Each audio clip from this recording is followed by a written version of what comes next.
Hey guys, welcome to my second Chronomancer update. We are still on the same amount of life recoup as my first video, so I'm going to just show you a quick demonstration as I talk about the recoup numbers. I'm sorry for no recoup footage in the last video, it just slipped my mind. I've been so focused on trying to catch up with everyone else that's been in the end game. We have 78 of damage taken recouped as life, and an extra 15% for physical and elemental damage. We take 34% of damage from our mana before our life, and we now have 90% damage taken recouped as mana. So we're taking the same amount of damage still, but we're recouping it in two different places. Of course, we're taking some of the damage from mana, which is also being recouped, and then we're casting spells which use mana. This is really nice for mapping and just adds a lot of recovery. I was gonna say a little bit of recovery, but this adds a lot of recovery. We're using a pretty decent shield for block chance. We're up to 43% on the shield with no passive tree increased block sources.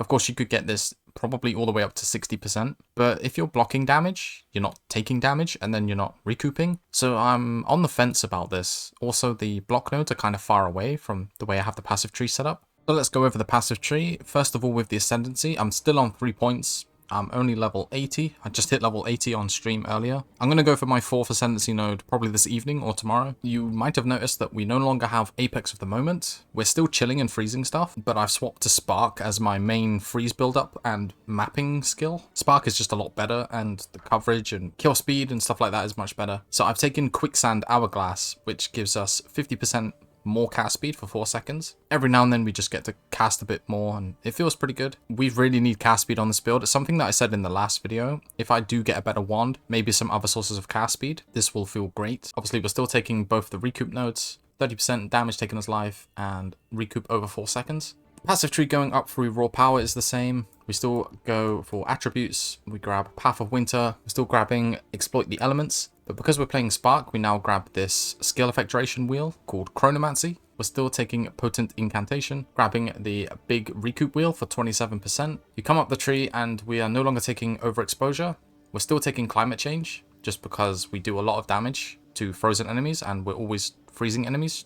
We're grabbing the 20% mana recoup. This plus other sources on our gear is massive now. It feels so nice. We travel up the tree and we are no longer taking all of these cold nodes. I think I had 7 cold nodes spec'd before, which was 1, 2, 3, 4, 5, 6, 7. Yeah, so I saved 7 points and then I put them into this node, Pure Power at the very top. Since we're a Sork, our main attribute is Intelligence. We're using Spark, which is a lightning damage skill. It makes sense to grab this instead. This is around 100 and something % lightning damage. We changed the pathing a little bit here. We took these 2 points out to go along the top because we're taking Pure Power. Still grabbing the Intelligence because we need Intelligence for our skill gems. And then we're grabbing this other skill effect duration wheel for Spark once again. These nodes are all the same. The spell damage per 100 mana, increased mana cost, some mana regen rate while we move. We're pretty much always on the run, so a bit of extra mana regen. We're taking Eldritch Battery, which with my current gear, I get around 300, 350 ES converted to mana. If I wasn't running Cloak of Flame, this would be over 1000. Right now, I'm not really using Frost Wall too much, maybe on bosses. I swapped this to reduce life with Icicle support instead of Glacier support with the more life, or the increased life, sorry. I don't really know which I like, honestly. I flip-flop and change my mind every other day.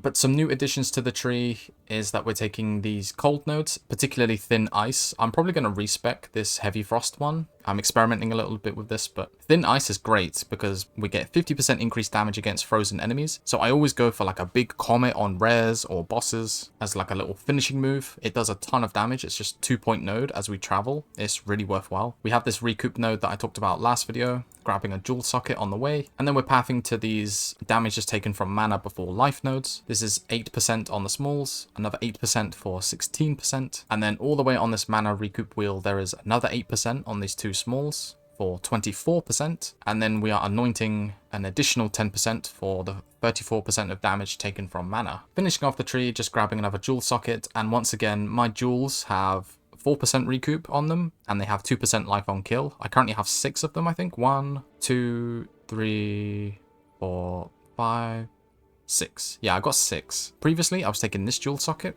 and this jewel socket because I was going to travel all the way here and then travel all the way to the block chance, but it's too many points. It's just too far away. So I decided to anoint this, change my tree up, grab some of this good stuff over here, grab some skill effect duration, and that's the main changes to the tree. Okay, so let's go over gear. We'll start with the wand. You just want a lot of spell damage, a lot of mana, a lot of cast speed, and plus gem levels. If you can get +3 or +4 to all skill gems, this will benefit your cold and your lightning skills. However, since I just swapped to spark, I picked up +4 to lightning. I think this cost me 5 exalts, just because it's not the best wand. It's missing some pretty ideal modifiers, i.e. it's missing flat mana, it's missing big spell damage, and it's missing big cast speed. But obviously everyone is playing Archmage. These sort of wands can get pretty expensive quickly, so I'll just upgrade this much later on. Cloak of Flame, as you can see, it only has 61 energy shield, but the main draw to it is the 40% physical damage taken as fire. Since we currently only have 12% physical damage reduction, and we do have capped fire res, this helps a lot with just physical damage from all the big guys that do like a big slam on the ground. Random, you know, when you get axes thrown at you, like the throwing axes or spears, a lot of projectile hits are physical damage. If we got hit by 3 or 4 of those at once and we had very little physical damage reduction, there's a pretty good chance that we can die, seeing as we're in like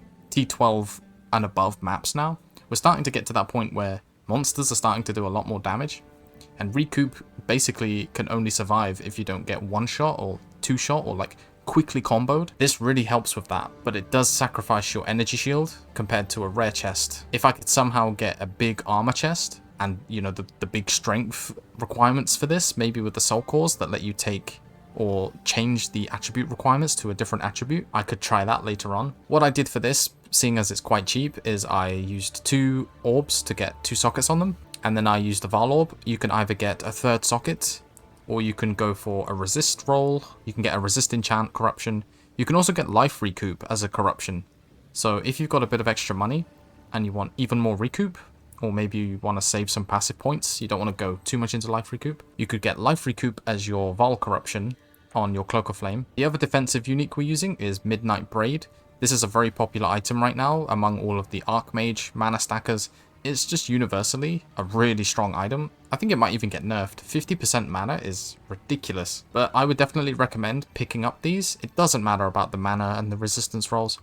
Pick these up and Val them, because you could get up to 60% damage recouped as mana. And then if you had the 20% on the tree and then 20% on an amulet, like I have, you can get 100% damage recouped as mana. And the recoup on amulet suffixes, I think it goes up to 30%. I've seen as high as 26%. So yeah, some of my rares are pretty much just getting life and resists, trying to get mana. But again, you're looking for 4 or 5 mod items. They're quite expensive right now because a lot of people, you know, they're all playing mana stackers. They still got to cap their resistances. Because I'm life-based, I'm not Chaos Inoculation. I've still got to get Chaos Res too. We have the Anoint for Mental Perseverance, which the Disgust emotion, I think, was 6 exalts. I dropped the other 2, but I looked at the trade site, and it should cost you about 10 exalts for this Anoint, and it's worth it. It's very important, so make sure that you get a decent amulet. Unfortunately, I exalted maximum energy shield and accuracy onto mine, but I would like increased armor, or I would like increased mana. Preferably both. 2 big resistances to help me cap, and then the recoup suffix. That would be an ideal amulet. Ultimately, don't be too picky until you at least start to min-max the build. What I did for this, by the way, is I searched for the suffixes. So always look for the suffixes first on these sort of items. Pick it up off the trade site and then just slam it with a few exalts. You will save yourself a ton of money if you craft your items this way. My other rares, I actually did the exact same thing. This shield, for example, it had the block chance prefix, and it had the life, and it had the fire res and the cold res. So it was a 4 mod item. I think I paid 2 exalts for it, and then I used 2 more exalts. I slammed the intelligence, and I slammed the increased armor. So for 4 exalts, I basically crafted, in quotes, you know, I bought a shield, I used some exalts, and I got something good. You're not always going to get lucky, and, you know, it just takes a bit of time and effort and currency to swap to your gear and to improve your build. It's this way for everyone, every character. We're using a strength and intelligence base, which is armor and energy shield. I'm in the process of changing my boots to armor and energy shield as well, sorry. But currently my helmet and my gloves are also armor and energy shield. These boots I'm looking to get as much movement speed on as I can. Obviously, movement speed is so scarce in this game, and it feels great. The more movement speed you can get, the better. Ideally, I would like flat life and flat mana for the prefixes alongside the movement speed, and then just as much resist as you can. The boots are pretty basic, and of course I've got a socket to help me get some resistances. So let's look at the gloves. Again, same story. Life, mana, some resistances. There's not too much else to go for on these gloves. Same method of crafting, or obtaining I should say. Look for good resistances, maybe life or mana. Ideally you have 2 open prefixes, that way you have a better chance of slamming on the other stat. If you have life, then you want mana. If you have mana, then you want to exalt life. Of course, I had to slam accuracy because that's just how things go. But I did slam mana on my second try, so I was pretty happy to stick with these. And then helmet is the same story. This might look like a 5 mod helmet, but it's actually 6 mod. It's got double increased armor and energy shield. Doesn't have a life roll, which I guess I'll live without for now, but you know, I would like a life roll, ideally. Big life and big mana would be much better, but we'll take the 300 armor. It's sorely needed. Again, we've got cold res and we've got chaos res, and I slammed on 10 strength. You do need some strength to wear these armor and energy shield bases. So let's talk about the third unique in my build, which is Call of the Brotherhood. We are converting lightning damage to cold. It's the reason that I'm using spark. All of my spark projectiles are going to be chilling stuff and freezing stuff. It's pretty basic, it's pretty simple to explain. We cast a bunch of sparks. Stuff gets hit, stuff gets chilled, it gets frozen. It has a lot more coverage and a much better cast time than Fireball. The other ring, once again, it's basically a 3 mod item. I could take this off, I think. Yeah, I could take this off. I don't have a dexterity problem. Ideally, I get cast speed suffix. So I get big life, big mana, fix my resistances, and cast speed. That's my ideal ring. If you're not going to go Call of the Brotherhood, you probably just want 2 amethyst rings or 2 pearl rings, I think is the cast speed base. More cast speed, more chaos res wherever you can get it, basically, across your rings. For charm, I've been using a cold charm, but I don't notice it working.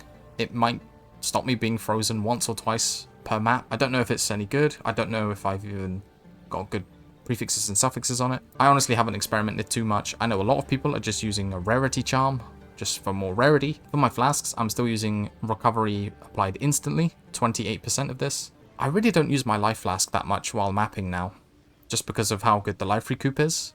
If I get really low, let's say during a ritual or the start of a breach, when everything spawns, I might just mash all of my life flasks. Not all, but you get what I mean. And then for the rest of the map, I'm back to chilling. My recoup usually does the rest of the job. If I can get a longer and larger mana flask in terms of how much it recovers, that might be better, simply because we are mana guzzlers like any other Archmage build. We just guzzle all of our mana. But that's it as far as gear goes. I already showed you the jewels that are on my passive tree. So I'll quickly go over gems next. We are using Spark as our main clear skill. I actually Vald mine at 20% quality and it lost 2% quality, which means we're missing a projectile. So if you're going to Val to try and get an extra socket for support gem, make sure it's 20% first because you get up to 4 additional projectiles. We're socketing this with skill effect duration.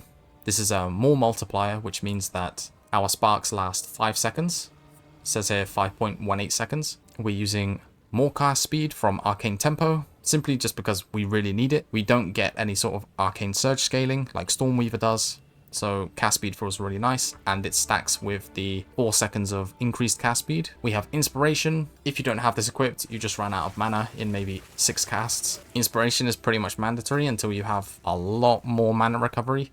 And even some of the really high geared Stormweavers with 7k mana, their mana sustain is not that good without Inspiration. So I'm pretty sure Inspiration is going to be mandatory for the majority of this character's lifetime. And finally, I'm using Wild Shards, but you could replace this with Projectile Speed. Projectile Speed is really good on Spark, always has been. It was the same story in POE 1. We want to scale duration and we want to scale Projectile Speed. For my Frost Wall, I'm still using Spell Cascade, Ingenuity for more cooldown reduction, and we swapped to Icicle. Frost Bomb is our cold exposure source. We have Strip Away and Fast Forward still. I just wanted Spell Echo on one of my skills so that it gets a repeat. It can help you freeze bosses too. Cold Snap is our, that guy's frozen, I'm gonna left click him. It does a ton of damage. It's like pointing your wand at them, doing like a wata, and they get destroyed. It's very satisfying to use. Still using Controlled Destruction and Considered Casting. We're also using Cold Mastery for +1, just so that it gets a bit more damage. I use this more than Comet, so that's why I put Cold Mastery on my Cold Snap. Hypothermia, we're just using Heightened Curse. Only really use this on bosses. We have a decent amount of skill effect duration now, so the curse lasts, yeah, Lasts almost 12 seconds on bosses, which is pretty nice. We are Archmage. We don't have quite as much mana as other Archmage builds, simply just because our gear is moving around a lot. We don't have a very big chest piece, don't have as much energy shield on the helmet. Realistically, with my current build setup, I could go 2,000 mana, maybe 2.5k with really good gear. I would be happy with that, because I would also have around 2k life, and I'm splitting all of my damage between my life and my mana, so defensively, it would work really well. Offensively, Archmage, you want to remember to get 20% quality, which is 4 gem cutter prisms. It bumps up your damage as extra lightning to 8% per 100 mana. I know for a lot of Archmage builds that are stormweavers, this goes to the moon.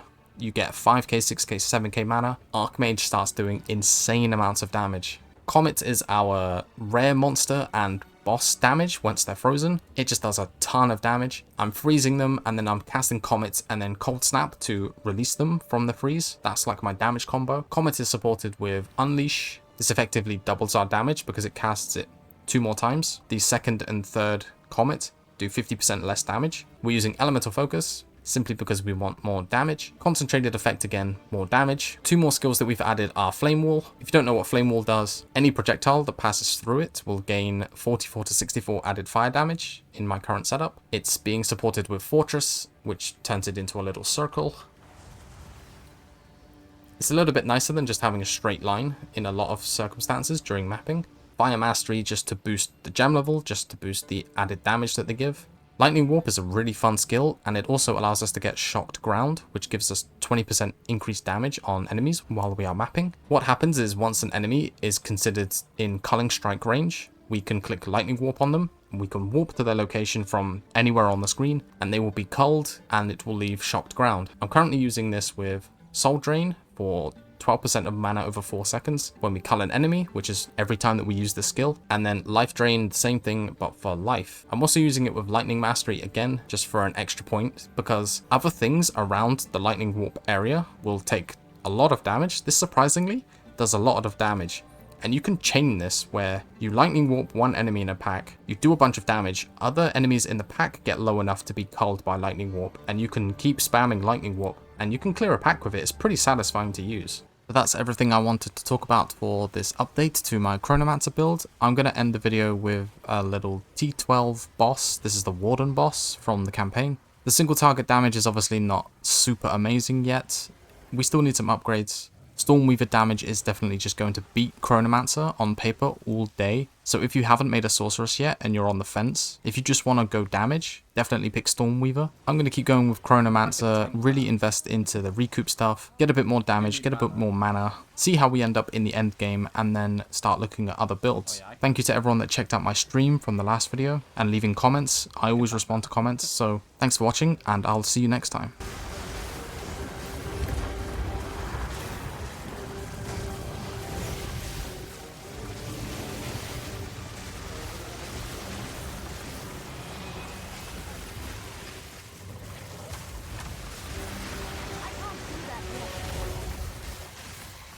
Send him a big comet.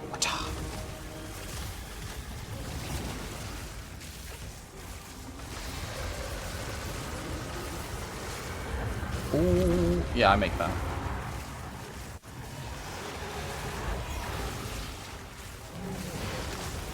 I need more time. Out of mana.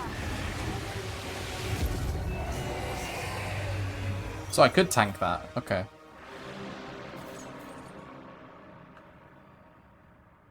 Pretty cool. Pretty cool. That was a T12.